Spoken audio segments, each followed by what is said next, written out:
수감번호 3617만 보더라도 인상이 네. 장기간 사회에서 격리될 가능성이 높아 보인다. 뭐 네. 그런 생각이 들지 않겠습니까? 그리고 저희 민주진보 진영이 앞으로 네.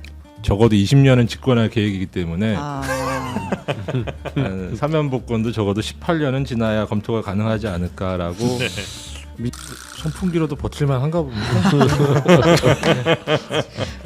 거짓말학원을 다닌 것도 아니고 네. 거짓말들을 정말 얼굴색은 안 변하고 청산유수를 하고 했던 것 같아요. 물론 윤석열 전 대통령도 입만 열면 거짓말이었던 것 같고 돌이켜봤을 때는 우리는 바이든 날리면의 시대를 살았잖아요. 네. 그런 비지성의 시대를 살았기 때문에 그게 먹힐 줄 알고 저런 거짓말들을 했던 것 같은데 당원 당규의 맨 앞에 부분에 우리는 윤석열과 친하지 않습니다. 요걸 이제 넣는다는 거예요? 어떻게 한다는 거예요? 일단 그렇게 하겠다는 거죠. 이게 철저하게 국민을 눈속임하는 혁신이라서 네. 이렇게 하면 국민이며 지금 지지율 거의 폐업 직전입니다. 안 그래도 지금 뭐 10%. 한없이 가벼운 정치 토크쇼 장르만 여의도 7월 11일 금요일 순서 시작하겠습니다. 반갑습니다. 정프로고요. 수감번호는 3617번으로 확정이 됐습니다. 어떤 얘기인지 뭐 다들 아실 것 같고요. 그 관련된 여러 이야기들도 특검 소식들도 오늘 많이 있는데 관련해서 함께 이야기 나눠주실 분들 먼저 소개해드리고 바로 시작하겠습니다. 맥 정치사회연구소 서용주 소장님 어서 오십시오. 네, 반갑습니다. 서영주입니다. 반갑습니다. 아, 향기가 참 좋습니다. 알래스카 큐. 고맙습니다. 그렇습니다. 자, 그리고 비누로는 대동단결하셨죠. 당은 달라도. 네, 우리 국민의힘 전 대변인 윤희석 전 대변인님 어서 오십시오. 네, 안녕하세요. 네, 반갑습니다. 떠오른 라이징 스타 조국혁신당 이규원 전략위원장님 어서 오십시오. 예, 반갑습니다. 이규현입니다. 네, 고맙습니다. 당에서 뭐 별말 없으시죠? 예, 그냥 뭐 잘하고 있다고 하는데. 아, 잘하고 있다 그래요? 아, 이상한데. 아, 잘하고 있다 그래요? 잘하고 있어요. 저 이규원 위원장님 네. 만나는 이날만 기다려요. 아, 그렇습니까? 은근히 중독되더라고. 아, 맞아요. 재밌어요. 재밌어요. 예, 감사합니다. 굉장히 솔직하게 또 얘기를 해주시니까 더 재밌고요. 그리고 뉴스 정리는 우리 신혜원 기자가 함께 해주시겠습니다. 안녕하십니까? 네, 반갑습니다. 자, 일단 윤 전 대통령 수감번호 간략하게 체크하고 넘어가겠습니다. 수감번호 3617. 네, 3617번. 저는 약간 1670 또는 257 하나를 좀 기대했었거든요. 그건 이제 인터넷 비계원이죠. 그렇습니다. 네. 3617로 결정이 됐고요. 네. 이게 독방이 수감이 됐는데 네. 저희가 이제 과거 전례에 비춰가지고 대략적으로 그 그림 그려가지고 보여줬잖아요. 네. 한 3.7평 정도 되는 방에 관물대 있고 뭐 하고 이렇게 있을 거예요.라고 어제 보여드렸는데 실제로는 더 작은 방이더라고요. 아, 그래요? 그러니까 지금 의왕구치소가 이 과밀 문제가 심각하대요. 너무 많아요, 사람들이. 네, 그래서 이제 방을 좀 터가지고 독방을 만들어야 되는데 한 2평대 정도 되는 원래 예상된 사이즈보다 한 절반 정도 좀 넘는 방에 수감이 됐다고 하고 네. 이제 어제 신체 검사 받고 머그샷 다 찍었고요. 이제 폭염인데 뭐 에어컨이 없다 이런 얘기 많이 나왔잖아요. 근데 선풍기는 있는데 이 선풍기가 50분 돌고 10분 멈추고 50분 돌고 10분 멈춘다고 합니다. 중요한 정보네요. 네, 화재 예방을 위해서. 알겠습니다. 네. 자, 그나저나 어제도 뭐 잠깐 전해드리긴 했습니다만 네. 구속되는 순간까지도 하여튼 그 전에 YS의 금융실명제 네. 당시 이야기를 하면서 어떻게든 그 국무회의의 정당성을 좀 얘기를 하려고 했던 모양이죠. 그러니까 이제 영장심사에서 모든 혐의 5개 적시된 모든 혐의를 다 부인했는데 이제 네. 그 중에 하나가 이제 국무회의 과정에서 이제 뭐 국무회의 제대로 부르지도 않고 설명도 안 해주고 그 사람들의 의결권 침해했다라는 거잖아요. 관련해서 아니야 과거에도 중요한 정책 발표 같은 거 할 때 YS 금융실명제를 예로 들면서 국무회의 이런 거 절차 제대로 밟지 않은 사례가 있었어 이렇게 주장을 했던 거예요. 네. 관련 내용 잠깐 들어볼게요. 네. 김영삼 대통령께서 긴급 재정경제 명령으로 금융실명제를 발표했을 때도 국무위원들은 소집 직전까지 발표한다는 사실 자체를 몰랐고 국무회의록도 사후에 작성됐습니다. 그러니까 저 주장을 지난 탄핵 심판에서 했었는데 네. 이제 이 구속 영장 심사에서 똑같이 되풀이를 했던 거예요. 네. 그러니까 당연히 뭐 특검 입장에서는 반박을 준비를 했겠죠. 그래서 당시 그 YS가 금융실명제 발표할 때 해당 국무회의 영상을 들고 왔습니다. 그래서 재판장에서 틀었고 적법한 절차를 정상적인 절차를 밟았다 당신이 한 것과는 다르다. 이렇게 그 자리에서 이제 변호인의 논리를 깬 거죠. 그러니까 네. 30년도 더 된 얘기를 어떻게든 사례를 끌고 왔긴 했는데 네. 그나마도 이제 제대로 된 사례가 아니었다는 거죠. 반박을 비교 대상이 당했고, 아닌. 네. 근데 애초에 이 계엄 선포랑 정책 발표를 동일선상에 놓고 이때도 이랬잖아라고 하는 게 좀 맞아요? 계엄에 네. 준하는 긴급재정경제 명령이니까 네. 비슷하게 비교를 하시려고 한 거라고 한 건데, 봐야죠. 근데 네. 그게 틀렸다. 네, 틀렸죠. 그나마도 틀린 게 틀렸다. 중요하죠. 틀린 게. 그렇죠. 예. 그러니까 학업의 뜻이 없는 사람들 같아요. 학업이요? 학업. 변호사들도 변호를 하려면 최소한 팩트 체크를 해야 되는데 음. 이게 이제 이인재 전 이제 네. 의원 내 회고록에 나온 예. 얘기를 그대로 기억을 더듬어서 그대로 따서 붙였으면 네. 본인들이 국가기록원에 좀 얘기를 확인을 해서 음. 진짜 없었는지 음. 이런 거 이 정도는 해야 변호사로서의 좀 그런 뭐 좀 그 자격이 있는 거 아닐까 싶기도 네, 하고요. 네. 또 윤석열 전 대통령이 원래 학업의 뜻이 없으니까 적어준 대로 읽었겠지만 최소한 정말 명부했을 것 같아요. 두 번이나 주장을 했는데 네. 아니 특검에서 이거를 영상으로 보여줘 버리니까 어떻게 해야 되죠? 그러니까 참. 제가 낯이 뜨겁습니다. 네. 자, 그래서 그 주장은 일단 뭐 반박이 충분히 좀 됐고, 됐다고 네. 봐야 될 것 그리고 같고요. 어제 좀 감정에 호소하는 듯한 그제죠. 네. 감정에 호소한 듯한 발언도 최우진술에서 즉석에서 했다고 하는데 네. 지금 사람들이 최근에 나랑 연락을 많이 끊는다. 변호사 구하기도 매우 어렵다. 그리고 네. 부인도 그렇다. 김건희 언급을 했고요. 그러니까 네. 김건희도 변호사 구하기가 좀 어렵다. 뭐 이런 취지로 얘기를 했다라고 이제 보도가 나왔는데 뭐 나중에 이제 그 윤석열 변호인단에서 뭐 우리뿐만 아니고 지금 자꾸 뭐 변호인 입회해서 뭐 회유했니 뭐하니 하니까 관련 우리 밑에 있던 그 강희구 이런 사람들도 전부 다 변호사 구하기가 어렵다 이런 상황을 좀 토로한 거다. 뭐 이렇게 얘기를 하긴 했는데 네. 실제로 지금 구인난이라는 거잖아요. 어제 서정욱 피셜이 있지 않았습니까? 김건희 씨 변호사는 최지우 변호사 한 한 명밖에 명밖에 없다. 없고 추가 선임이 좀 필요한데 최지현 변호사 안 하시나요? 최지우 한 명이라고 하던데요. 최지우 한 명, 네. 최지현 변호사는 안 하시고. 네, 그래서 좀 상황이 녹록지 않은 건 맞는 것 같습니다. 네. 그 변호사를 구하기가 어려운 게 뭐 돈이 없어서 그렇지는 않을 거 아니에요. 돈은 꽤 뭐 있을 것 같은데, 그러니까 사람들 변호사들이 아 이건 변호 맡았다간 조금 내 이력에 괜히 도움 안 될 것 같다 이런 판단을 많이 한다는 거예요? 그렇게 봐야 되지 않겠습니까? 예. 그래요? 그래도 이런 거 하면 그래도 전혀 안 유명했던 사람도 약간 이름을 좀 얻을 수도 있지 않습니까? 그 법조인 입장에서는 어떻습니까? 그게 뭐 이게 뭐 기본적으로 뭐 비용을 주면 변호사들이 안 할 이유는 없겠죠. 네. 근데 그 윤석열이나 그 변호인들의 지금 변론 전략이 네. 예를 들어서 뭐 형사사법 절차나 법정에서는 법정이면 법정의 언어를 사용해서 변론을 해야 되는 거 아니겠습니까? 네. 네. 근데 이분들은 그 법정에서 아스팔트의 언어를 사용해서 변론을 하시거든요. 그러면 좀 약간 정상적인 좀 합리적인 법조인들이라면 굉장히 부담을 가질 수밖에 없겠죠. 그러니까 일이 힘든 게 아니라 창피함에 대해서까지 지금 감수해야 되는 거니까 야 그런 측면이 있는 것 같고요. 예. 예. 그리고 뭐 방금 전에 그 금융실명제 얘기도 좀 예, 나왔습니다만은 이거 어쨌든 변론을 하려면 충분히 좀 팩트 체크도 하고 좀 검토도 해가지고 정제된 언어로 변론을 해야 되는데 이분들의 특징은 지금 윤석열 변호인들의 특징은 본인도 마찬가지지만 그냥 아무거나 집어 들어서 막 함부로 던지는 약간 좀 그런 경향이 있는 것 같습니다. 네. 그러다 보니까 또 이게 망신살도 뻗치고 뭐 좀 그런데 그 개의치 않고 해서 이런 식의 변론 기조를 유지하는 게 예. 무슨 도움이 될지 아. 좀 의아합니다. 판사가 볼 때도 이렇게 자꾸 뭐 틀린 얘기하고 또 언어도 법률 언어보다는 이 길거리 언어를 좀 많이 쓰면 길거리. 그 아스팔트 언어를 많이 쓰게 되면 예. 좀 더 판결을 내릴 때도 좋은 영향보다는 그 반대쪽 영향이 더 크겠죠.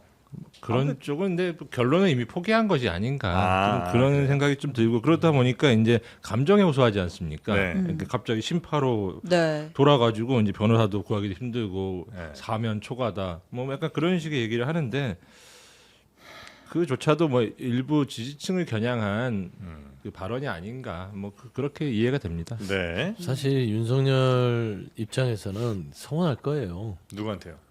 46명의 국민의힘 의원들한테 나를 관저에 관저에서 그 찾아왔던- 지켜줬던 네. 46명 그렇게 날 지키겠다고 그 추위에도 난리를 치더니 네. 이제 와서 연락 한 통 없네. 한 명도 연락도 안 그러니까 받아요. 네. 지금 연락하는 사람이 하나도 없다고 그러잖아요. 네. 지금 연락하는 사람 이상한 사람이에요. 물론 서정욱 변호사를 얘기한 건 아니고 근데 그 지금 윤석열 전 예. 대통령이나 갑자기 생각이 났는데 46분의 그 의원님들도 네. 사실은 어떻게 영장 집행 정당한 영장 집행을 방해한 거 아니겠습니까? 그렇죠. 이거 공무 집행 방해로 다 사실은 이거는- 특검에서 조사받아야 되시는 분들 아닌가요? 저도 그렇게 생각해요. 그래서 46명에 대해서도 저는 경미하나마 그 특수공무집행 방해죄 조사를 통해서 입건을 해서 책임을 져야죠. 네. 그렇고 지금 고립무원 얘기를 하시는데 네. 사실상 본인이 자초한 거 아닙니까? 그리고 돌이켜보면 그냥 고립무원의 상태로 본인이 일을 저질렀다면 최소한 옆에 사람들 피해는 주지 않았을 텐데 대한민국의 수많은 장성들과 그 다음에 공무원들과 많은 사람들이 이 양반 때문에 지금 국민들도 다 지금 범죄자가 돼버린 거잖아요. 네. 저 그런 차원에서는 반성을 할 수 있을까? 좀 그런 생각을 좀 하게 됩니다. 아, 진짜 이런 쪽으로까지 상황이 가니까 그 윤석열 전 대통령이 입당하기 전에 국민의힘을 다 아, 때려 부수겠다는 그 얘기가 진짜 맞는 건가 그 의도로 가셨나 하는 생각이 갑자기 또 들기도 합니다. 한편으로 자 그리고 윤석열 전 대통령하고 변호인 사이에 뭐 해프닝이 또 하나 있었어요? 아, 어제 또 바로 내란 재판이 있었잖아요. 네. 근데 안 나왔어요, 윤석열 전 대통령이. 그래서 불출석 사유서를 제출했는데 재판 열리기 1시간 전쯤에 지기현 판사가 이제 물었습니다. 이거 출정 거부예요? 불출석이에요? 그러니까 이제 뭐 특별한 사유가 있어서 이번만 안 나오겠다는 거예요? 아니면 재판을 거부한다는 거예요? 뭡니까? 이렇게 물었더니 네. 변호인단에서 영장이 새벽 2시 넘어서 발부가 되지 않았느냐. 그런 상황에서 지금 재판에 나올 준비가 안 됐다. 나오고 싶어도 못 나오는 상황 아니냐. 이렇게 얘기를 한 거예요. 네. 그러니까 지기현 판사가 나오고 싶어도가 아니고 여기 사유서에 건강상의 이유라고만 적혀 있는데요. 이렇게 되물었대요. 네. 그랬더니 변호인단이 서류 좀 보여주세요. 이랬다는 거예요. 근데 저도 약간 이 상황이 잠깐 이해가 안 되는 게 보통 이런 사유서 같은 거 제출할 때 변호인단을 통해서 제출하는데 이 대화 맥락을 보면 변호인단은 이 불출석 사유서에 적힌 내용을 몰랐던 것으로 좀 보이거든요. 그럴 수가 있어요? 아마 그 새벽에 수감이 되고 네. 그러다 보니까 변호인 접견할 기회를 못 가졌던 것 같은데 아. 통상 그렇게 되면은 재판이 예를 들어서 10시에 시작된다 그러면 좀 미리 양해를 구해서 9시 반 정도에는 그 구치감 그런 데 있지 않습니까? 예. 그러니까 대기 장소에서 잠깐 변호인이 그 재판받는 피고인과 이렇게 잠깐 상의를 해서 입장을 정리해서 좀 의견 개진을 해야 되는데 이 경우는 그냥 사실은 어떤 이유에서인지 모르겠지만 이게 윤석열하고 변호인단이 소통을 못 한 거죠. 근데 윤석열대로 구치소에서 나는 아파요라고 써낸 거고 예. 직접 예, 그런 것으로 보여집니다. 예. 그래요? 근데 변호인은 그걸 모르면은 이제 모르는 채로 조금 좀 유보적으로 발언을 해야 되는데 그냥 지른 거죠. 예.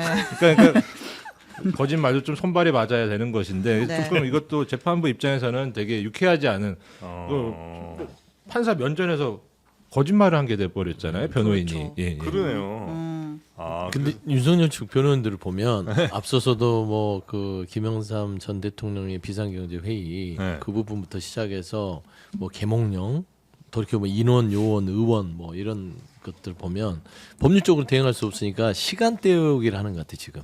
막 변호인들이- 던져요. 분량은 채워야 되니까. 그런다고 해서 변호로 왔는데 변호인들 뭐 변론하세요 할 말 없습니다. 이럴 수는 없잖아요. 그러니까 막 던지는 느낌이고 그러다 보니까 지금 현재 윤석열 전 대통령에 대한 변호에 대해서 변호사들 자체도 포기한 게 아닌가. 아 진짜 포기한 게 아닌가 싶을 정도의 대응이에요.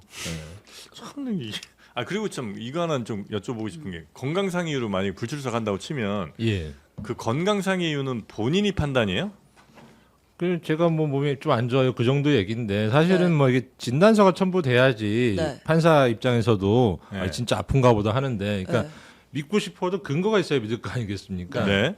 그냥 이게 건강상 이유라는 얘기는 결국엔 핑계일 뿐이고 아. 나가기 싫어요. 뭐 그 소리 아니겠습니까? 다들 그렇게 이해할 수밖에 없는 상황 같습니다. 전문가의 진단이나 이런 게 같이 첨부되지 않은 이상은 그 적어도 소견이 있어야겠죠. 그럴 것 같은데 제 아프다면 생각에도. 그리고 사실 뭐 구치소에도 이게 의료진이 있기 때문에 아. 사실은 뭐 이게 뭐 진단서 발급까지 하면 쉽지 않겠지만은 적어도 아, 소견은 소견서 적어줄 정도. 수 있다는 거죠.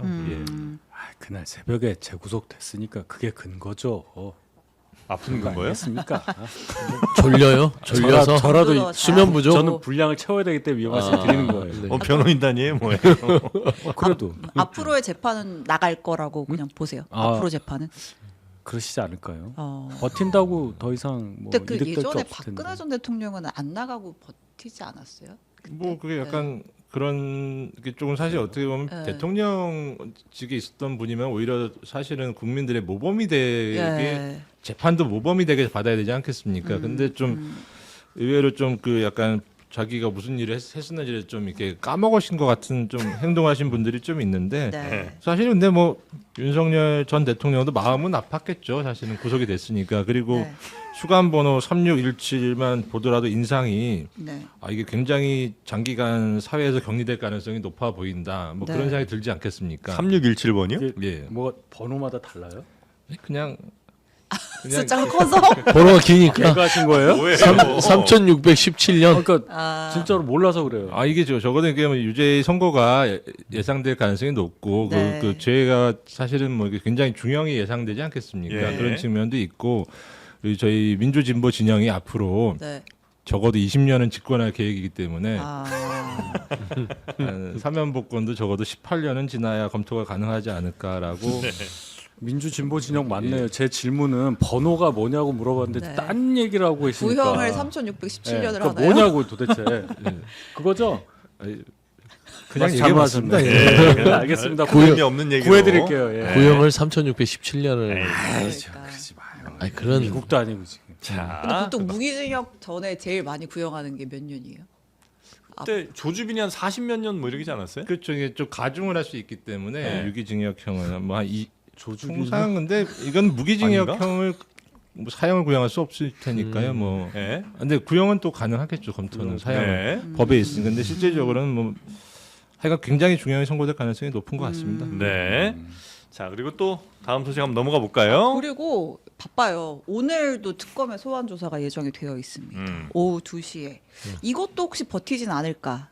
그런 아. 우려가 좀 있는. 사실 여태까지는 뭐 특검이랑 뭐 시간이랑 뭐 9시에 해요, 10시에 해요, 지하라고 가요, 말아요, 뭐 하면서 신경전을 벌이긴 벌였지만 어쨌든 이제 조사에 응했긴 했잖아요. 네. 본인이 직접적으로 적극적으로 발언도 했었고. 근데 지금 이제 어떻게 전략을 짤 것인지 우리가 좀 예측을 해봐야 될 것 같은데 모든 거를 좀 보이콧하는 식으로 갈지 아니면 남은 조사에서도 좀 적극적으로 본인의 항변을 이어갈지 어떻게 전망하세요? 일단 기본적으로 3특검에서 이제 수시로 소환을 할 것이 예상이 되고 또 재판도 있지 않겠습니까? 네. 또 준비를 위해서 변호인 접견도 해야 되고 그래서 제가 윤석열을 하면 고민이 되는 지점이 아, 구치소는 에어컨이 없으니까 어디가 제일 시원할까 뭐 그런 고민을 하지 않을까 싶고요. 네.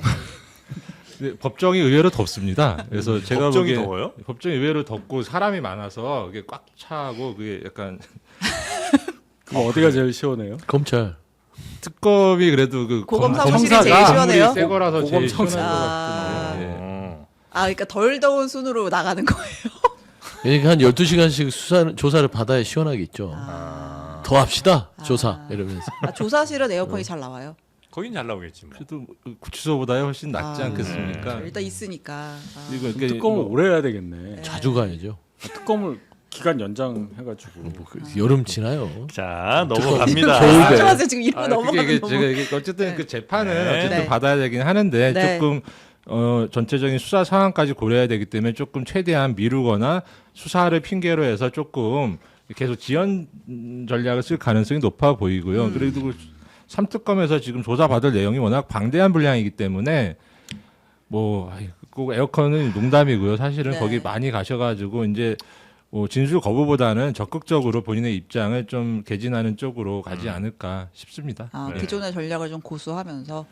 근데 그 방식이 유효하지 않다는 건 본인도 알고 있고 네. 또 이게 구속이 됐으니까 또 예전처럼 또 적부심이든지 뭐 약간 네. 그런 식으로 최대한 법적으로 가능하긴 하지만 확률이 높지 않은 거를 또 강행할 가능성을 배제할 수는 없지만 네. 이번에도 그렇게 하기엔 좀 어렵지 않을까. 그래서 오히려 좀 적극적으로 자신의 입장을 갖다가 이제 조서에 남기는 약간 네. 그런 방향으로 갈 가능성이 더 높은 것 같습니다. 아니, 근데 만약에 이제 사리 판단이 좀 어느 정도 된다고 보면 사실 지금 상황에서 낮은 형량으로 어떻게든 뭘 해보려는 노력은 큰 의미가 없을 거 아니에요. 그렇지 않나요?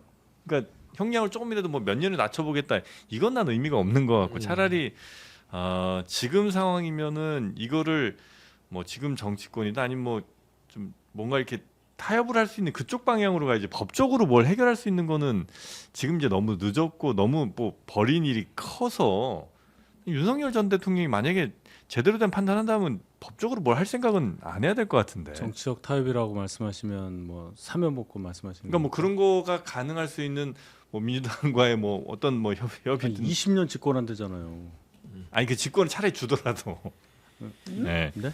그러니까 집권을 하는 건 뭐 그렇게 하더라도 아니, 이 당의 대표도 지금 안 해주고 있는데 여기 가슴 아픈 네. 얘기를 자꾸 꺼내고 그러세요. 하여튼 뭐 이건 법정에서는 해결이 안 될 것 같아요. 아무리 네. 그러니까 봐도. 네. 앵커께서 얘기하는 건 이거죠. 지금 윤석열 이 피고인이죠. 네. 이 피고 자체는 법적으로 대응할 게 없다. 뭐 해봤자 무기징역, 최하 무기징역이니까 최악 무기징역일 것 여기서 뭐 같은데. 형량이라는 것은 의미가 없어서 네. 정치적인 돌파구를 찾은다면 한 가지 방법이 있죠. 음. 본인 한 일에 대해서 정말 대우각성하고 그렇죠. 국민들한테 머리 네. 숙여서 사죄하고 네. 제가 그때 미쳤나 봅니다. 네. 제 제정신이 아니었나 봅니다. 아, 정말 제 얘기가 그 죄송합니다. 얘기입니다. 네. 하면서 본인이 굉장히 역사 앞에 반성하고 네. 이런 과오들을 법적 책임을 통해서 그렇죠. 반성하면서 지내겠다. 네. 죄송합니다. 이 말을 계속해서 한다면 네. 이게 진심으로 국민들한테 전달이 되면 네. 이게 정치권의 나중에 사면 복권에 대한 부분들도 그렇죠. 논의할 수는 있는 가능성이 한 2% 살아나겠죠. 조금이라도 차라리 네, 그게 근데 난- 지금은 아예 반성의 기미가 없으니까 네.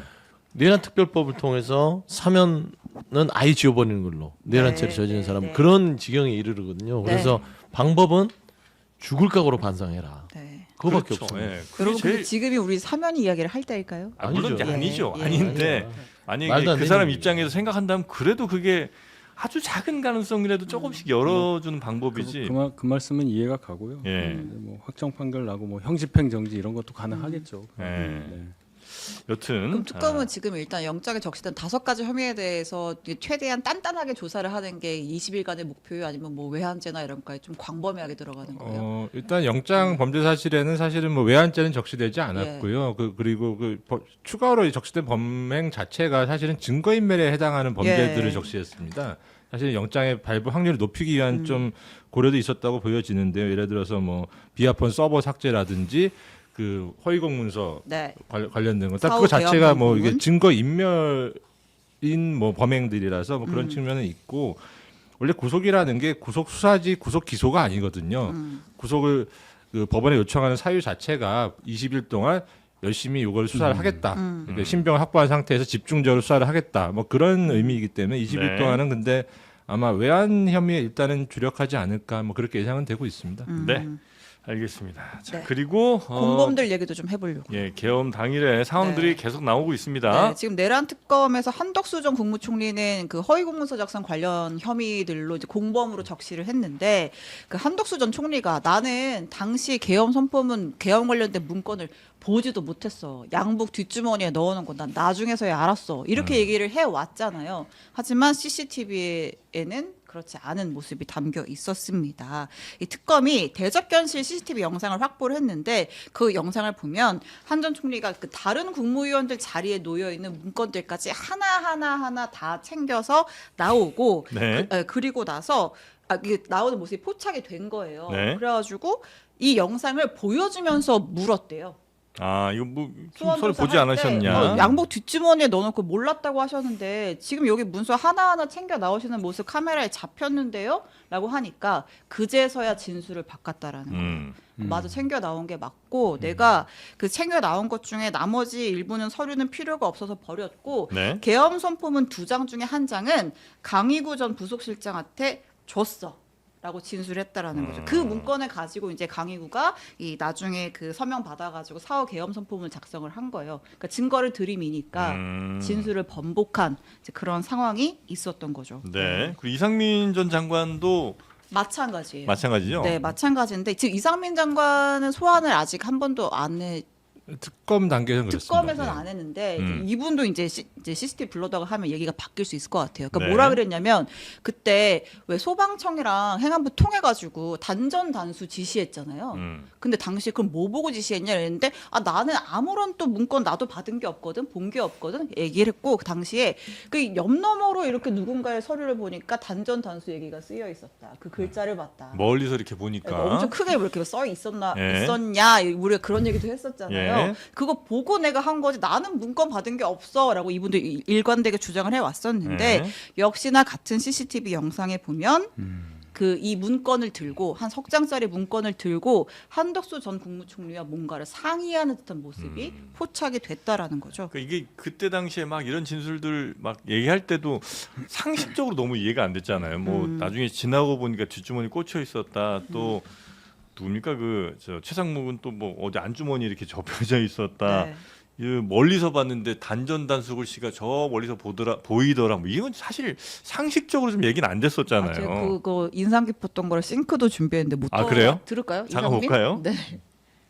제가 대통령실에서 종이 쪽지 몇 개를 좀 멀리서 이렇게 본 게 있습니다. 그런데 그 쪽지 중에는 소방청 단전 단수 이런 내용이 네. 진짜 네. 그래서 결국은 이제 CCTV 내용이 나오니까 뭐 이제 상식적으로 이해가 될 만한 상황들이네, 그죠? 윤석열 정부의 공무원들 보면 무슨 거짓말 학원을 다닌 것도 아니고 네. 네. 거짓말들을 정말 얼굴색은 안 변하고 청산유수를 하고 했던 것 같아요. 물론 윤석열 전 대통령도 입만 열면 거짓말이었던 것 같고 돌이켜 봤을 때는 우리는 바이든 날리면의 시대를 살았잖아요. 네. 그런 비지성의 시대를 살았기 때문에 그게 먹힐 줄 알고 저런 거짓말들을 했던 것 같은데 증거 앞에 장사 있겠습니까? 저는 이런 부분에 있어서 거짓말한 부분까지 엄중히 책임을 물어서 법적으로 뭔가 단호하게 네. 처리해야 된다. 그런 말씀 좀 드리고 싶습니다. 저도 어제 이 취재력 좋기로 정평이 난 JTBC 단독을 통해서 예. 이 국무회의 CCTV를 관련 보도를 접했는데요. 좋습니다. 고맙습니다. 예. 네. 아마 그 특검에서도 아마 일단 윤석열이 구속됐으니까 다음에 아마 구속영장을 검토하는 그 두 분은 네. 한덕수하고 아마 이상민이 아닐까 싶고요. 네. 한덕수는 일단 뭐 이게 계엄에 관련된 부분도 많이 나오고 있지만은 또 일단 국무총리는 일반 국무위원들하고 조금 좀 다르게 평가돼야 되는 것 같고요. 이제 국무위원들의 여러 좀 의견들을 모아가지고 이제 대통령한테 전달하고 소통하는 역할도 포함되어 있기 때문에 조금 그 가담 정도를 다르게 봐야 될 부분도 있는 것 같고 또 이분은 또 좀 추가될 부분이 있습니다. 사실 어떻게 보면 거부권을 윤석열보다 훨씬 더 많이 행사한 분이 한덕수 아니겠습니까? 권한대행하면서 예. 예. 그런 부분들이 있고 심지어 뭐 특검까지 다 거부권 행사했지 않습니까? 예. 네네네. 본인도 수사 대상이 될 수 네. 있는 그런 점에서 직권남용으로 아. 여러 고소 고발이 들어가 있고 실제로 그 부분도 넘어간 것으로 알고 있습니다. 예. 특검에 그래서 그 부분까지 합치면 영장이 검토가 될 것 같고 이상민 장관도 뭐 사실은 그 일단 이태원 참사 때 그때 이미 뭐 자기가 잘못했는지 여부를 떠나서 인사권자의 부담을 덜어주기 위해서라도 이제 사퇴하는 것이 도리였던 것 같은데 사퇴하지 않았거든요. 그랬는데 이제 이 내란 가담에 더해가지고 이분 같은 또 그 다음 날에 있었던 안가회동 있지 않겠습니까? 네. 그 부분에 대한 수사가 진전이 된다면은 아마 합쳐서 영장이 검토될 것으로 전망됩니다. 근데 그렇게 뭔가에 구린 부분들이 좀 많으면 많을수록 거짓말을 할 수밖에 없는 그런 상황인 것 같기는 해요. 하고 돈가방도 아, 있죠. 돈가방 참 수십억이라고 하는. 이 미스테리. 예. 네. 돈가방은 그게 뭐 어떻게 뭐 범죄 규명은 쉽지 않아 보이고 그래서 조금 약간 양념 같은 거 아닐까 싶은데요. 양념. 그래요? 예. 아 근데 왜 이제 금액 자체가 너무 크니까 네. 만약 그렇게 크다면 그냥 일반적인 뭐 뒷돈 받고 이런 거 정도는 아마 아닐 것 같다는 이 생각 정도는 할 수 있잖아요. 우리가 추정을. 그래서 이 정도 금액이면 그래서 일부에서 나온 얘기는 이게 혹시 계엄 관련돼서 뭔가 쓰려고 했던 돈 아니냐 이제 이런 얘기도 나오는 것 같기는 합니다. 그걸 어디다 쓸까요? 현금을 계엄 관련해서. 계엄 관련 쓸 수 있다면 네. 그래서 뭐 저는 뭐 상상력이 부족해서 그건 아닌 것 같아요. 계엄 관련은 아닐 것이다. 그러니까 어디에 쓴다는 거예요, 그 현금을. 네. 그렇죠. 그렇잖아요. 뭐 다른 일이라면 모르겠는데 특정하게 계엄이라고 하면 네. 군 병력으로 치안을 유지하고 예. 행정 뭐 일체를 유지하는데 현금이 왜 필요한가를 생각해 보면 그거는 억측으로 보이고 그건 근데 뭐 본인만 어디에 쓸지보다 어디서 놨을지가 제일 그렇죠. 궁금한 제 얘기는 거 아니에요? 그거예요. 네. 예, 예. 그걸 개헌까지 연결하는 것에 무리가 있다는 말씀을 예, 드리는 거고 예. 어떻게 그거를 그 많은 현금이 맞다면 JTBC의 그 취재 결과에 그 네. 금액이 맞다면 네. 도대체 그 많은 돈을 어디서 현금으로 받았느냐, 그렇죠. 그것도 받았는지 뭔지 그게 밝혀야 중요한 되고. 거죠. 예. 근데 이게 이제 그 명품 가방 예. 안에 현금이 있었는데 저는 그거를 거기에 보관했을 리는 없고 그 자체로 받았을 가능성이 좀 가방째로. 그렇죠. 이제 예, 그렇죠. 명품 가방을 딱 그래서 명품 가방만 해도 이게 뇌물인데 네. 거기에다가 가득 채워놨습니다. 네. 보통 통상적으로 영화에서도 그렇게 많이 나오잖아요. 네. 그래서 한 8개 9개를 그렇게 보유를 했으면 8건 9건은 최소한 뭔가 청탁이 있지 않았을까. 그게 더 현실적일 것 같아요. 건별인지 아니면 좀 그냥 한 건인데 크게 그렇게 받았는지 한꺼번에 9개를 받기는 쉽지 않아요. 아, 그래요? 그렇죠.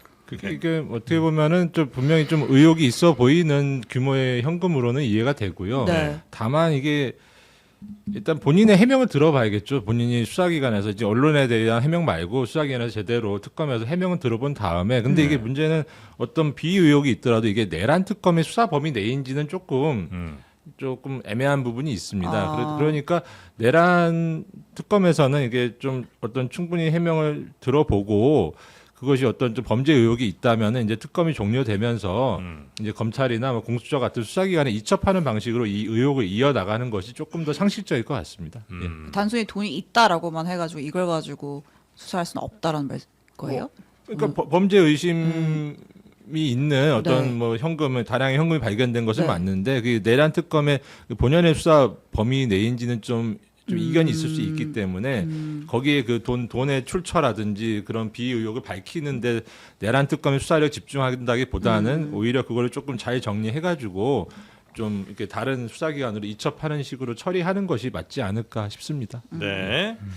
자, 특검 관련된 소식들은 계속해서 네. 많이 나올 것 같고요. 네. 또 전해드릴 내용들이 있으면 전해드리도록 하겠습니다. 최혜병 특검 관련된 내용 몇 가지만 좀 전하겠습니다. 네. 일단 박정훈 대령이 2023년 8월 보직 해임된 지 23개월 만에 오늘 해병대 수사단장으로 복귀를 하게 그래요? 됩니다. 네. 1심에서 무죄가 났었는데 군 검찰이 항소했잖아요. 이제 최근에 최혜병 특검에서 항소를 취하했고 이제 원직 복귀를 하게 됐다라는 소식을 전하고요. 최혜병 특검도 여러 뭐 강제 수사의 속도를 내고 있어요. 이종섭 전 국방부 장관 자택하고 뭐 국방부, 국가안보실 전방위적으로 압수수색을 했고 지금 뭐 관련자들, 그러니까 그 VIP 경로설까지 타고 올라가는 관련자들을 차근차근 강제 수사하고 있다 이렇게 보면 될 것 같습니다. 이종섭 같은 경우에는 대통령실에서 뭐 전화 받고 이첩 보류해라고 이제 지시를 직접적으로 했던 사람인 거고 네. 이시원 전 비서관은 그 그러니까 경찰로 넘어간 사건 기록들 이제 회수할 때 그걸 조율했던 인물로 알려져 있고 임기훈 전 비서관 그 당시에 김계한 사령관한테 대통령 경로했잖아 이 말 전한 인물로 알려져 있죠. 이 사람들에 대한 뭐 강제 수사가 이루어지고 있다 이렇게 전하겠습니다. 네. 자, 그리고 국민의힘 얘기 한번 좀 가볼까요? 네. 요즘 제일 어지럽습니다. 국민의힘. 지금 뭐 혁신을 하려고 가진 몸부림을 좀 치고 있는 거죠? 새 혁신위원장에 윤희숙 위원장이 임명이 됐고 네. 어제 대국민 사죄문을 발표를 했거든요. 네. 사죄를 참 여러 번 많이 했는데 또 했습니다. 6월 초에도 한번 사죄를 했던 것 같은데. 뭐 권영세 비대위원장도 한번 뭐 사과를 하긴 했었는데 예. 일단 뭐 대국민 사죄문 형식으로 혁신위에서 발표를 했어요. 내용이 뭔지 들어볼게요. 네. 제일 먼저 전제돼야 되는 것이 뭐냐면 잘못된 과거와의 단절 부분입니다. 잘못된 과거와의 단절을 위해서는 잘못된 과거가 무엇인지를 분명하게 명시하고 저희 당원 당규 맨 앞장에 기본 정책 부분에다가 확실하게 단절하겠다라는 것을 새겨 넣을 것을 전당원 투표를 통해서 묻겠습니다. 당원 당규의 맨 앞에 부분에 우리는 윤석열과 친하지 않습니다. 이걸 이제 넣는다는 거예요? 어떻게 한다는 거예요? 일단 그렇게 하겠다는 거죠. 아니 그게 무슨 말이 안 되잖아요. 그럼 뭘까요? 아니 그 맨 앞에 그러니까 사과는 알겠는데 네. 단절하겠다라고 하면 이제 보통 혁신위 차원에서 여러 가지 후속 조치들을 내잖아요. 뭐 조직 개편도 하고 아니면 인적 쇄신도 하고 뭐 이렇게 막 하는데 좀 당원 단계에 이걸 넣다는 거는 처음 봐가지고 뭐 이거 무슨 헌법에 5.18 정신을 넣자는 것도 아니고 윤석열과의 단절을 당원 단계에 넣자라는 게 어떻게 그러니까 문구는 어떻게 하겠다는 건지 뭘 넣겠다는 건지 계엄 그게- 사태 관련한 네. 어떤 반성의 문장을 쓰겠죠. 거기에 뭐 특정인의 이름이 거명된다거나 네. 그렇게는 안 되겠고 네. 충분히 무슨 말인지 알아들을 수 있을 정도의 선언적 의미를 담은 내용을 네. 네. 당원 당규 앞에 이제 전문에 네. 그걸 넣겠다. 그러니까 저희가 김용태 비대위원장 시절에 이제 당론 바꾸자 그랬잖아요. 네. 당론 관련해서 음. 그것을 구체화하자는 하나의 방안으로 말씀을 하신 걸로 보이고 네. 사과문이 아니라 사죄문이에요. 사죄문. 거기에 네. 대해서 설명을 했잖아요. 더 네. 큰 표현을 쓰고 예, 싶었다. 사죄문. 그리고 제가 주목한 거는 인적 쇄신 관련한 그 질문이 들어왔을 때 윤희숙 위원장의 답변이 네. 당원들은 특정 개인에게 당 구성원에 대한 인적 청산 권한을 주지 않았다. 뭐 이렇게 얘기를 했잖아요. 역으로 생각해 보면 굉장히 소극적으로 들리긴 하는데 네. 역으로 생각해 보면 그럼 당원은 할 수 있다 이렇게 들려요. 그러면서 당원들이 결정하면 당원 총의로는 그게 가능하다는 걸로 인적 저는 해석이 청산이. 돼요. 아, 그러면서 한 수 더 보고. 그러면서 전당원 투표 얘기를 했잖아요. 네. 당원 총이라는 것은 전당원 투표 정도로 우리가 알 수 있는 거잖아요. 네. 그 방법을 써서 뒤에 나오는 것들을 하겠다. 예를 들면 뭐 인적 청산이라든지 예. 뭐 당 어떤 뭐 의사결정 구조라든지 네. 그 바꾸는 거 네. 네. 그런 뜻을 갖고 있는 게 아니냐. 윤희숙 위원장에 대해서 네. 그렇게 친하세요? 기대를 하고 싶어요. 예? 아니, 되게 기대를 많이 하시는 것 같아가지고. 그렇게라도 해야죠. 아니, 이렇게 지금 이제 예를 들면 윤희숙 위원장 같은 사람을 여기 앉힌 사람들이 개혁을 강력하게 원하니까 기존의 국민의힘과 완전히 다른 모습을 기대하는 그런 사람들이 아닌 거 아니에요? 당연히 아니죠. 그러니까 그러면 어떤 사람들 저기 개혁합시다 이 사람들 인적 청산합시다 할 때 자기들 이름을 넣지는 않을 거 아니에요.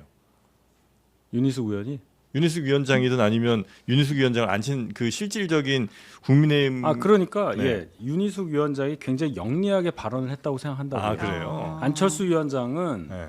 그걸 직접적으로 너무 얘기한 거 질렀고. 아니에요. 네. 송원석 의원이랑 앉아서 네. 내가 뭐 누구에 대해서는 이렇게 하고 싶다 했더니 그건 나한테 얘기하지 마세요. 이렇게 된 거 아닙니까? 네. 그러니까 난 못하겠다고 나간 건데 네. 당원들이 하면 할 수 있다. 저는 그렇게 해석이 돼요. 그러니까 예를 들면 시나리오를 쓰면 그런 거네요. 일단 대국민 사죄문 발표해서 윤석열과의 절연을 당원 단계에 넣읍시다. 전당원 투표 붙입시다 해가지고 뭐 전국위원회 같은 거를 열고 그게 절차가 마련이 된 상황에서 이제 추가적으로 인적쇄신 같은 것도 안건으로 넣어가지고 한꺼번에 뭐 투표를 받겠다 뭐 이런 거예요. 전당대회 때 저희가 모바일 투표하거든요. 예. 그 모바일 투표권에 당대표 선출의 건, 네. 뭐 최고위원 선출의 건 네. 거기 하나 더 붙이면 되죠. 뭘 붙이면 돼요, 인적 청산의 건 그래서 전당대회 때. 제 당에서 생각이에요. 당에서 쫓아낼 사람 한번 찍어주세요, 뭐 이렇게. 그건 주관식이 되는 거고 그 거기에 이제 넣을 수가 있는 거겠죠. 객관식으로 넣으면 근데 거기에 무슨 지도부에 예. 지도부에 대해서는 뭐 무슨 조치를 취하는 것에 대해서 어떻게 생각하느냐. 예를 들어서 네. 윤리 제소에 대해서 어떻게 생각하느냐. 네. 뭐 이런 문구를 넣을 수가 있죠. 제가 처음 보는 초식인데. 제가 혁신위원장이라 그렇게라도 하겠어요. 혁신위원장이 그런 걸 할 만한 자율성은 있어요 지금? 없죠. 그러니까 그럼 뭐 어떡해? 그러니까 전국 왜 진짜네. 자꾸 네. 아니 기대하냐고요? 혁신이 될 것처럼 기대를 해요. 혁신이 안 돼요. 이거는 혁신이 된다는 전제하에 네. 얘기하는 거고 가능성. 윤희숙이 아니라 윤희석이 하면 하죠. 제가 뭘 어떻게 해요. 윤희석을 혁신위원장 보내면 할 수 있는데 네. 안 치질 근데 않겠지. 윤희석이 가도 안 되는 이유가 네. 혁신위원들 보세요. 네. 지금 친윤 지도부 다 임명한 사람들 데리고 혁신위원장이 가는데 사실 지도부가 시킨 것만 하라는 것이고 사실 지금 뭐 윤석열과 절연하는 걸 당원당규 거기 앞에 넣는다 이게 전형적으로 속이는 겁니다. 그러니까 식당의 메뉴판에 네. 오늘부터 콩국수 게시 했는데 사장님 콩국수 하시나요? 주세요. 그랬더니 아직 준비가 안 됐습니다. 사실상 메뉴판에만 넣어놓고 실질적으로 그 어떤 실행이 안 되는 거예요. 김대중 대통령이 행동하지 않는 양심은 죄악인데 행동이 없는 사죄도 죄악이에요.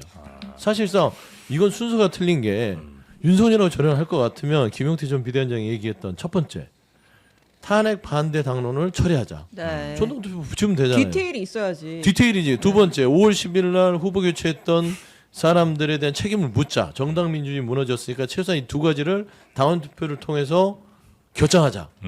이 정도는 가야 그래도 뭐를 좀 하나 하는데 만원대 올라가잖아. 그리고 하나만 한 소리 하는 거예요. 그래서 네. 저는 이게 철저하게 국민을 눈속임하는 혁신이라서 이렇게 하면 국민이며 지금 지지율 거의 폐업 직전입니다. 안 그래도 지금 뭐 10%대까지 나왔다는 뉴스가 있던데, 근데 이제 그 사과할 때 뭐 예전에 그 당 대표 강제 퇴출시키고 또 특정인의 당 대표 도전을 막기 위해서 연판장들 이건 나름 구체적으로 썼잖아요. 네.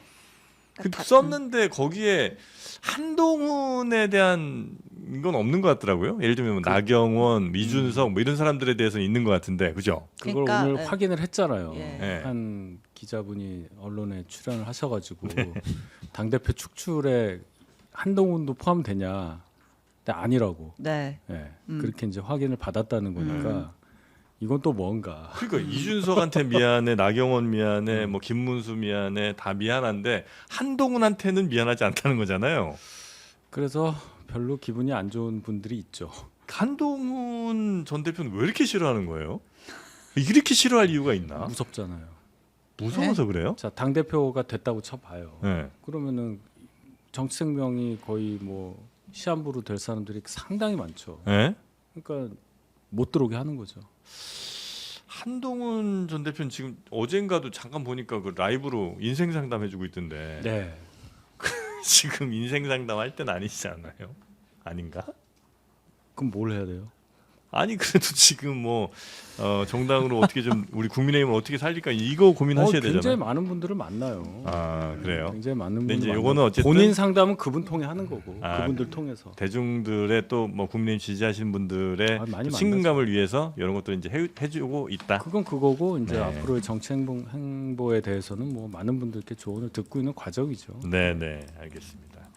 여튼 국민의힘의 혁신위가 뭔가 약속은 많이 하는데 이게 잘 될까? 여튼 이러고 넘어가요? 네?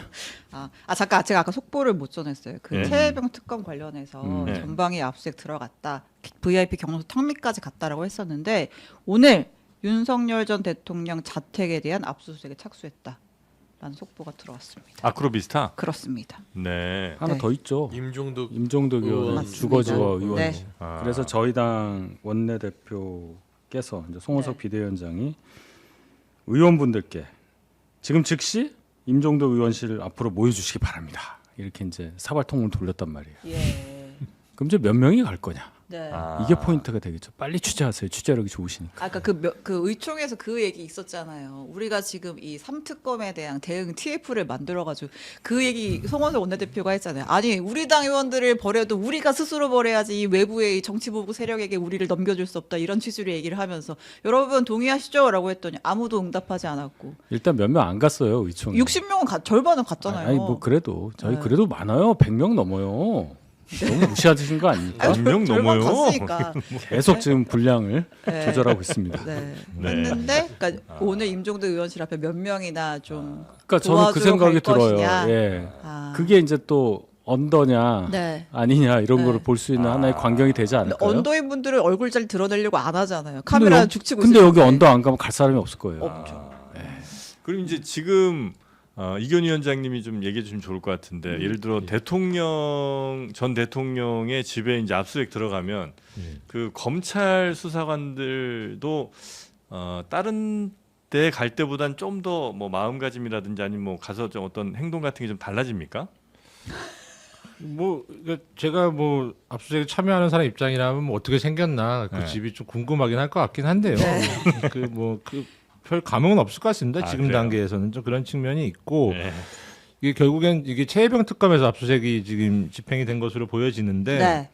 결국은 뭐 경로의 흔적을 찾는 거 아니겠습니까? 예. 근데 시간도 좀 지났고 그래서 그 자체가 뭐 어떤 유의미한 단서가 있다고 좀 어떤 판단을 하고 들어갔다기보다는 좀 그래도 최대한 엄정하게 한다는 차원에서 약간 모색적인 압수수색으로 보여지고요. 근데 다만 이런 압수수색 과정에서 의외로 뭐가 나오는 경우가 있습니다. 경로 흔적 자체야 뭐 찾기가 쉽지 않겠지만 네. 이제 사후 수습 과정과 관련된 어떤 자료들이 나올 가능성이 있기 때문에 네. 뭐 압수수색은 유의미한 뭐 시도라고 생각합니다. 아 그래요. 그냥 문득- 아크로비스트 압수수색은 최병 쪽은요. 그 경로의 배경 때문에 아마 저는 가지 않았을까. 경로의 배경. 거기 지금 계시는 분이 경로의 배경이 될 수 있잖아요. 예. 아 지금 이제 그 부근은 거기 지금 구치소에 수감됐고, 예. 그럼 거기에 이제 그 남아 있는 분이 남아 있는 분이 그 VIP 경로에 동기지 않았을까, 민원인이지 않았을까. 그렇다고 그걸 뭐 물어볼 수는 없잖아요. 물어볼 수는 없지만 거기에 대한 자료를 확보할 수는 있죠. 예를 들어서 네. 뭐 휴대폰은 다 바꿨을 것 같은데 네. 혹시나 그와 관련된 자들이 있다면 예를 들면은 윤석열 전 대통령이 뜬금없이 이 경로를 하게 된 게 임성근 사단장의 구명 자체를 혹시나 김건희 씨가 나름대로 언급하지 않았나. 왜냐하면 이종호 블랙펄이 관련이 돼 있기 때문에 저는 그 부분의 압수수색이 배경 같습니다. 네. 여튼 그 특검 수사가 물론 이제 전 대통령 쪽으로도 가지만 국민의힘 쪽으로도 서서히 좀 가는 것 같은 느낌 좀 드네요. 한 의원, 두 의원 이렇게 압수수색 같은 게 들어가는 거 보면. 근데 나중- 아크로비스트 예. 압수수색이 이번이 처음 있죠. 전에 한 번 전에 한 번 있었습니다. 예. 근데 이번에 들어가서 만약에 털었는데 어쨌든 예. 뭐 피의자 본인은 구속이 된 상태니까 뭐 변호인 입회하에 뭐 누가 예, 있을 예. 수도 있고 아니면 뭐 김건희 씨가 옆에서 볼 수도 있고. 그분은 안 계시지 않나요? 그 집이 좁다고 예. 코버나 사무실에 계시다고 주로 사무실에 내려가 보도를 계신다고 접한 것 하는데 같은데, 또 예. 이제 집에 수사관들이 오면 또 이제 집을 또 지키면서 어디까지 터는지는 또 커피라도 한 잔 내주시겠죠. 입회를 하잖아요. 예. 근데 이제 여기서 만약에 예. 뭐 샤넬 신발 같은 게 나왔어요? 예. 못 가져오죠. 아 그럼 김건희 혐의가 특검에 다르니까. 연락해야죠. 연락해서 예. 니네가 다시 들어와서 예, 다시 가져가 예, 이렇게 해야 되는 거죠. 현장 보존하고 있을 테니까 예. 얼른 오세요 하면 될 것 같습니다. 예. 알겠습니다. 네. 네. 아 보통 압수수색 가면 뭐 이렇게 커피 한 잔 줘요? 거기서? 아, 여름에 덥지 않습니까? 냉커피 한 잔 주시겠죠. 그래서 그게 인정이라는 게 있는데 그럼 다 일이니까 하는 것이죠. 이기현 위원장이 이 메시지가 너무 좋아가지고 저 네. 서정욱 변호사로 바꿔주세요. 메시지가 너무 힘들어. 너무 잘해. 네. 힘들어. 자 그리고 아무튼 국민의힘 예. 혁신위 얘기로 다시 돌아가서 어쨌든 뭐 이제 대국민 사죄합니다. 윤석열 부부의 전액 못 막은 거 죄송하고요. 단절하겠습니다라고 얘기했고 말씀하신 내용 뭐 당대표 축출했던 거라든지 연판장 돌려서 당대표 못 나가게 한 거 그다음에 대선 후보 강제 단일화 시도 이런 우리 당의 실책에 대해서도 사과를 한다라고 했는데 여기에 또 오전 지도부 회의에서 약간 또 초를 치는 발언이 나왔어요. 조은희 의원이 사실은 국민의힘도 계엄의 피해자입니다. 사과를 하는 마당에 네. 우리도 사실은 피해자입니다. 그러면서 지금 진행되는 특검 그거 정적을 감옥으로 보내기 위한 정치 특검입니다. 이렇게 주장을 해가지고 또 현장에 있던 다른 의원들이 아 이거 조은희 개인 의견이 이렇게 말리는 해프닝도 있었습니다. 네. 네. 아, 정치 하는 사람 별로 없어요. 국민의힘에 보면 네. 정치감 떨어지고. 네. 조은희 의원도 혹시 관저 앞에 46명 중에 한 명이었나요? 제가 그건 확인을 못했는데. 제가 명단 여기 있습니다. 한번 갔을 뭐 거예요. 갔던 걸로 기억합니다. 명태균 관련해 가지고 뭐 네. 명단에 네. 계셨던 것으로 네. 기억을 하고 아, 있습니다. 그러죠. 명태 예, 관련해서는 예. 있었고 네. 일단 관저 앞에도 있었던 것 같아요. 네. 그러면 피해자라고 주장하기에는 있습니다. 네. 네, 있어요. 피해자라고 주장하기에는 그런 걸로 무리가 기억합니다. 있다. 46명 중에 한 제가 명이에요. 네. 선수별 비례 이렇게 나눠서 오. 네, 갖고 계시죠 명단. 이거 네. 있죠. 그다음에 네. 18명 그 우리 박제를 해놓으셨군요. 네, 저 투표 네. 아, 계엄 해제 그것까지 네네. 딱 해서 저 46명이 누가 겹치냐. 6명이 뭐 이런 거. 개혁의 대상이에요. 네. 네? 근데 46명이 개혁의 대상. 45이더라고. 아무리 다- 찾아도 한 다섯이에요? 명을 못 찾겠어. 그래요? 기사가 다 달라. 5, 6. 45은 확실합니다. 네. 오케이 45명이 개혁의 대상이고 네. 저분들을 드러내지 않으면 국민의힘은 혁신이 안 됩니다. 그런데 저분들이 다 지도부입니다. 네. 김행 전 비대위원을 의원으로 그 아. 카운트한 것 같아요. 아, 그럴 네. 가능성이 네. 뭐 있을 수 있겠네요. 할 예. 뻔했네. 예. 아, 네네네. 아, 네네, 알겠습니다. 네. 네. 네. 자 그리고 권성동과 안철수의 네. 놀라운 또 전투가 벌어지고 이거 있군요. 투표 붙입니다. 누가 더 하남자냐.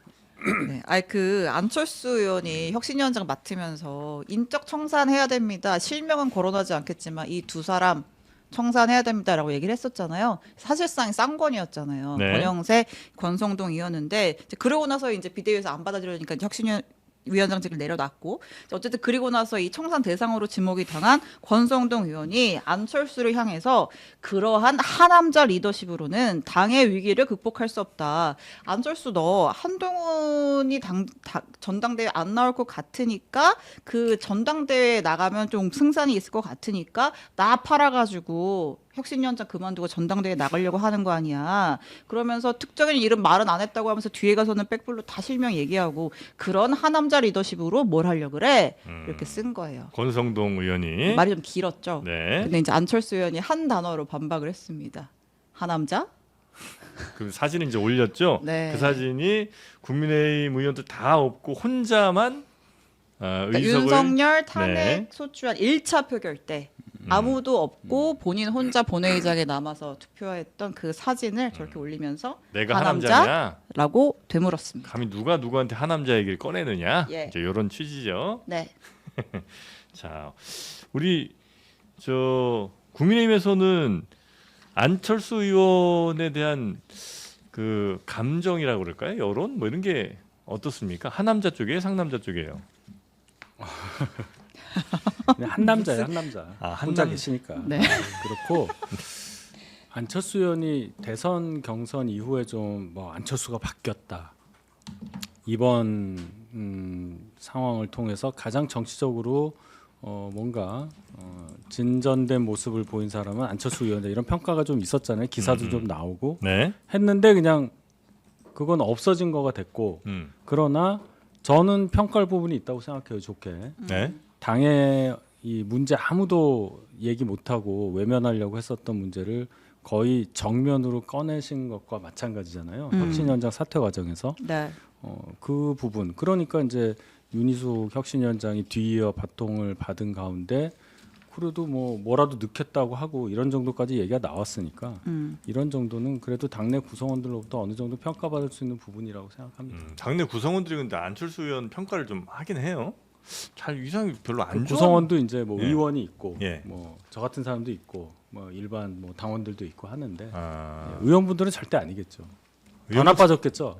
한 남자니까. 아 그래요. 참 안철수 의원은 친구가 없는 것 같은 느낌. 이게 뭐 안철수 의원에 대한 평가는 뭐 네. 이제 각자에 맡겨놓더라도요. 사실상 권성동 의원이 안철수 의원을 공격할 건은 아닌 것 같아요.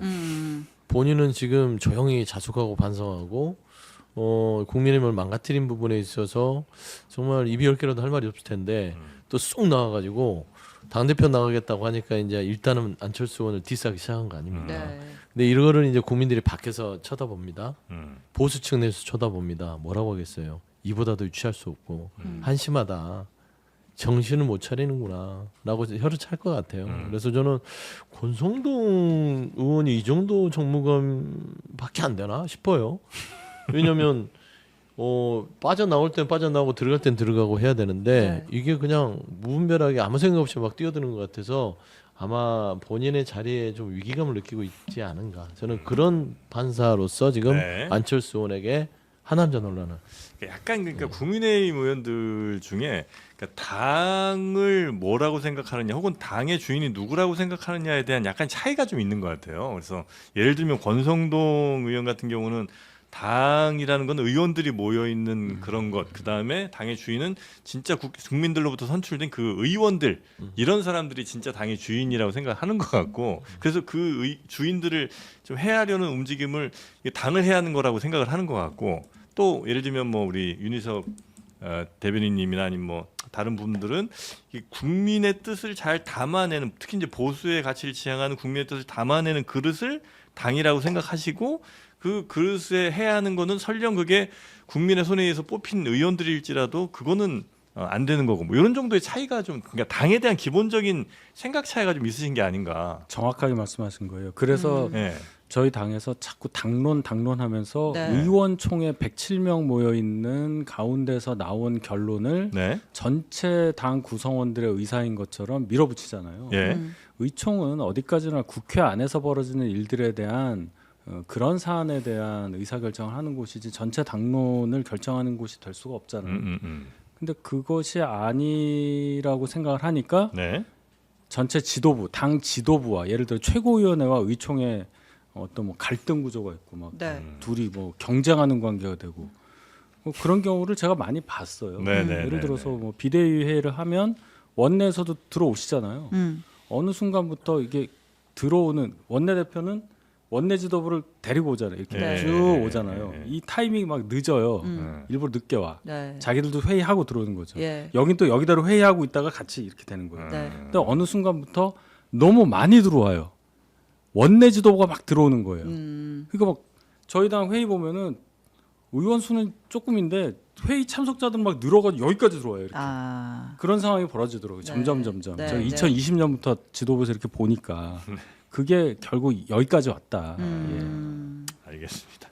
여튼 권성동 의원 그리고 안철수 의원이 서로 하남자라고 공방을 좀 하고 있는 그런 뉴스를 아 근데 전해드렸고요. 지금 그래서 네. 혁신이 어차피 7월 네. 말까지밖에 안 한다는 거 아니에요? 40일 얘기하던데 7월 말이면 20일이네요. 네, 뭐 20일 얘기가 있던데 이번 달 말까지 20일이면 충분하다. 뭐 얘기가 나오면서 사실 내용이야. 네. 여기서 얘기해도 다 나올 수 있는 거니까 하루면 네. 돼요. 그럼 사실은. 그냥 전당대회 하지 못하러 혁신이 꾸려가지고 지금 이거 하는 거예요? 전당대회 시기가 빨라지는 거를 저는 굉장히 안 좋게 생각하는 사람 입장에서는 네. 혁신이가 오래 하고 혁신이 뒤에 네. 적당한 시기에 전당대회 하는 게 낫지 않냐. 이 상태에서 전당대회 해봤자 뭐 어떤 결과가 나오겠어요. 한 남자 나가실 거고 역할을 모르겠어요. 혁신의 역할을. 전당대회도 마찬가지입니다. 이 상태에서는. 한동훈 대표는 아직 출마할지 안 할지 그건 모르고요. 제가 답변할 사항이 아니에요. 희망이 참 잘 안 보이는 상황인 것 같은데 실제로 그럼 언더 예. 찐윤의 픽은 장동혁은 맞아요? 그 언더의 세계는 네, 참 오묘해서 네. 본인이 나가려고 했었던 게 최근이 아니라고 저는 알고 있습니다. 아 올해 계획했던 거예요? 그렇게 지금 임박해서 결정하고 그런 건 아닌 걸로 알고 있습니다. 장동혁 의원이 네, 그래서 이거는 여러 가지가 섞여서 본인 광고하는 데는 잘 쓸 수 있겠죠. 네. 예, 친윤의 픽은 결국 나구나 이렇게 네. 이제 할 수는 있겠는데 네. 언더라는 분들이 거기까지 생각하는가? 언더도 종류가 많더라고요. 이렇게 다 어떻게 나뉘어 있어요? 있어서 어떻게 나뉘어요? 파가 나뉘어 있다는 얘기예요. 네. 파라고 해서 좀 죄송한데 이렇게 결이 다르더라고요. 그러니까 단일한 게 없더라고요. 이게 점조직처럼. 뭐 오늘 기사에 보면 어느 기자분이 쓰셨는데 마피아랑 거의 똑같다. 메뉴에 보스가 있고 밑에 언더 보스가 있고 뭐가 있고 해서 어떤 의원이 초선 6명에서 7명을 관리한다 이런 얘기까지 나왔거든요. 네. 그렇게 따지면 언더라는 분들이 서로 간에 소통을 하는지는 잘 모르겠어요. 그 안에서도. 네. 근데 그 친윤도 난 조금 약간 좀 잘 이해가 안 되는 건 옛날엔 친박이었다가 왜 박근혜 탄핵 이후로 나 친박이라고 하지 말라고 그런 얘기 되게 많이 했잖아요. 왜 나를 친박으로 찝냐고. 근데 친윤은 이게 탄핵된 이후에도 그 친윤에 대해서 나 친윤 아니다 내지는 뭐 나를 친윤으로 부르지 말라달라는 이런 요청 같은 걸 별로 안 하시는 것 같아요. 그래서 언더니까요. 언론에 안 나오잖아요. 아니 언더 친윤 말고도 그냥 친윤이라고 알려진 사람들도 친윤에 대한 거부감은 별로 없는 것 같아요. 예전에 그 친박 고층에 대해서요? 예.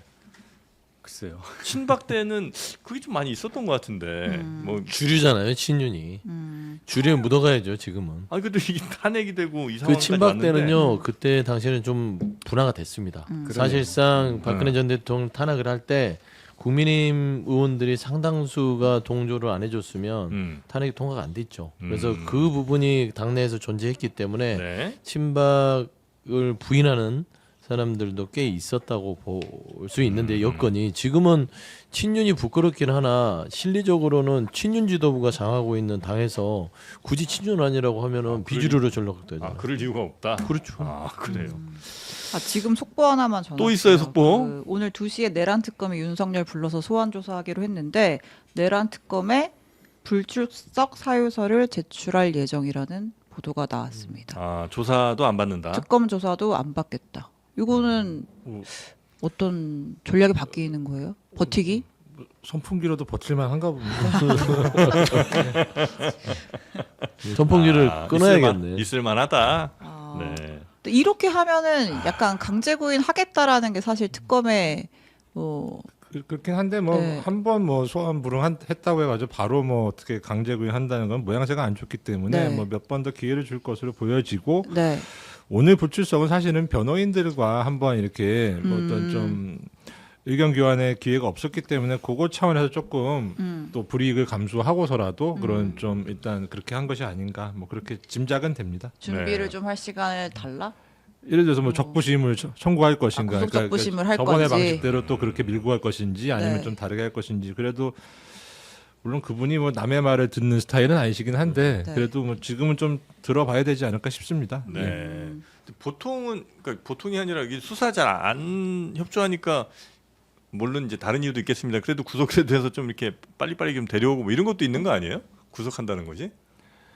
그렇기는 한데 이게 네. 뭐 전직 대통령을 수사하고 뭐 소환할 때 뭐 그분의 말이 없으면 뭐 입증이 안 돼서 그게 뭐 진술을 들으려고 자백을 받으려고 그 소환하는 것이 아니라 그분의 입장을 좀 듣고 뭐 정리하는 것이 유의미할 수 있기 때문에 뭐 그런 차원에서 소환 조사를 하는 것이라서 뭐 그래도 뭐 알겠습니다. 뭐 변명의 기회를 뭐 누리는 것이 사실은 그래도 현명한 방법이겠죠. 예, 예. 근데 본인에게 그 구속적부심 신청하면 사실 받아들여질 가능성은 매우 낮잖아요.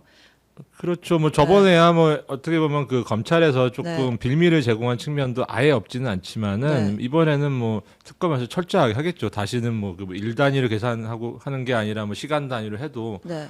이제 뭐 그런 거 소용 없지 않을까 싶은데요. 예. 그래도 그거 심사는 48시간 동안은 특검에 안 불려가도 되니까 이제 그거라도 노리고 할 수도 있지 않아요? 그렇게 깨알같이 고민하시는지는 잘 모르겠습니다. 아. 예, 예. 네. 변호인 접견할 때는 거기 에어컨 나오죠. 그렇게 많이 시원하지는 않은 것으로 알고 있습니다. 예, 예. 예. 그래도 조금 더 쾌적하겠죠. 예. 아, 조금 더. 예. 네. 알겠습니다.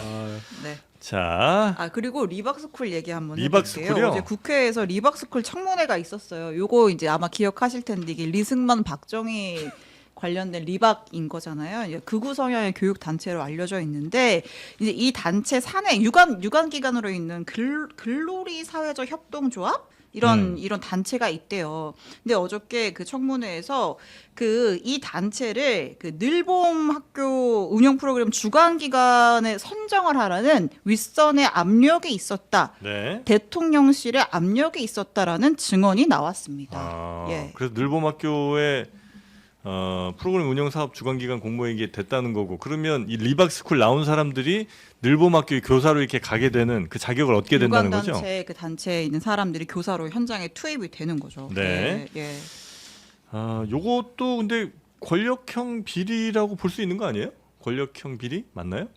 그렇죠. 윗선에 압력이 있었다고 하면 비리. 네. 뭐 수사 결과를 봐야죠. 수사를 할 테니 뭐 제가 뭐 네. 근데 뭐 이제 수사 결과를 떠나서 네. 이런 보수 교육 단체에 대해서 네. 이게 이슈가 되는 것들이 참 비극적인데요. 예.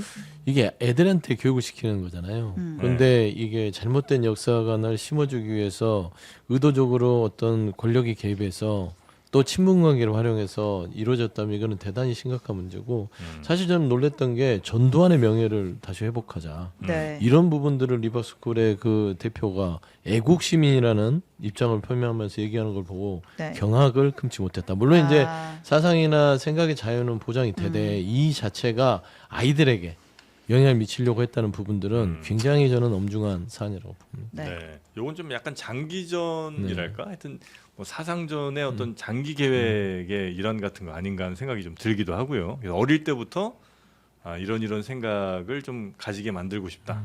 뭐 이런 거 아닌가 싶기도 하고. 이게 그러니까 그 저희 당에서 이렇게 준비한 법안이 있습니다. 예. 반헌법행위자 특별조사위원회를 설치하자 그런 법안이 좀 마련돼 있고 그 아이디어를 저희 당에서 제가 냈습니다. 어. 제2의 반민특위, 네. 반헌특위를 하자. 그래가지고 대선 과정에서 그 원탁회의에서 그거를 각 당이 그냥 합의해서 추진하는 것으로 되고 있고 지금 논의가 되고 있는데요. 그 이게 취지에 좀 요 사안이 리박스쿨이 조금 들어맞는 것 같습니다. 아, 예를 들어서 네네. 지금 내란 특검은 어쨌든 간에 구속 요건 죄가 되는 부분에 대해서만 수사를 할 수 있지 않겠습니까? 근데 반헌법 행위자 특별조사위원회 같은 경우는 조사입니다. 그래서 내란의 원인까지 이게 광범위하게 그러니까 형법상 죄가 되지 않는 것이라도 이게 진상조사 가능하도록 구성이 돼 있거든요. 네. 그래서 내란의 그 원인을 갖다가 따라 올라가 보면은 도대체 내란을 배태한 것이 무엇이냐라고 따졌을 때 결국에는 뉴라이트 친일까지 거슬러 올라갈 수 있기 때문에 그리고 리박스쿨 사안도 반헌특위가 설치가 된다면 거기서 충분히 검토하고 조사가 가능할 것으로 생각됩니다. 네.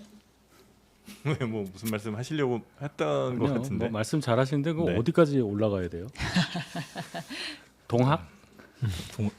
동화까지를 염두에 두는 것은 아닌 것으로 이해됩니다. 네. 네. 아 근데 학교 이름이 리박스쿨은 좀 그렇지 않아요? 이승만 박정희. 네. 네, 이름이 좀 그래도 리박 전이라고 하는 게 어디예요? 아니 좀 저도 생각했는데. 세련되게 좀 바꿨으면 좋겠는데 리박스쿨은 조금 뭐 뭘로 바꾸시게요? 아니 그 예를 들어 정말 그런 거라면 뭐 애국스쿨, 애국스쿨이 계몽스쿨, 계몽스쿨, 괜찮은 것 같습니다. 예. 그래요? 어울리죠, 리박이 그- 낫지 예. 않아요? 자유스쿨. 리박.